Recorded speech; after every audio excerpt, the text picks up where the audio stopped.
DJ Vinay Kumar, DJ Vinay Kumar, DJ Vinay Kumar। भाई ये साड़ी अगर आपको अच्छी लगे तो एक लाइक कमेंट कर दीजिएगा कि अर्ज किया है तुम्हारे साथ मेरी जाने मन दुनिया बसाएंगे, कि तुम्हारे साथ मेरी जाने मन दुनिया बसाएंगे और हर रोज तुम्हारी चड्डी पे गड्डी उड़ाएंगे।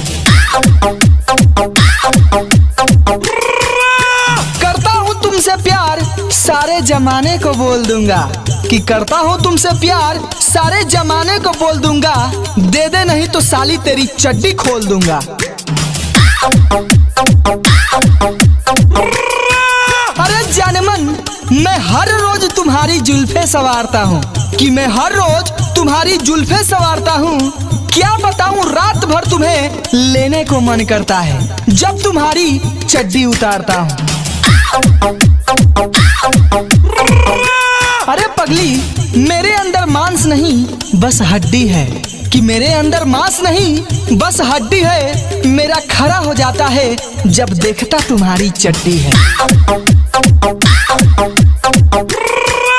मैं तुम्हारे लायक नहीं, मैं गांव गांव ठेला खींचा करता हूँ, मैं तुम्हारे लायक नहीं, मैं गांव गांव ठेला खींचा करता हूँ।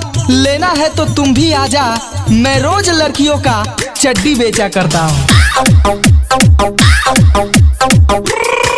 मैं अच्छा नहीं बातें करता हूँ गंदी, कि मैं अच्छा नहीं बातें करता हूँ गंदी, तू साली मेरे लायक नहीं, भाग जा नहीं तो फाड़ देंगे चड्डी।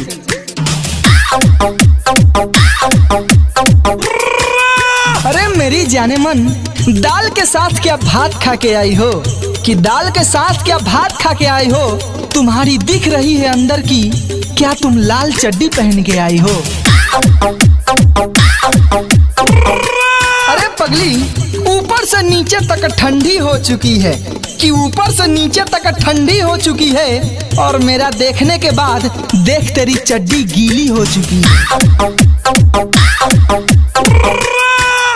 घुसा देंगे साली डोल डोल के, कि घुसा देंगे साली डोल डोल के, प्यार करूंगा आज तेरी चड्डी खोल खोल के।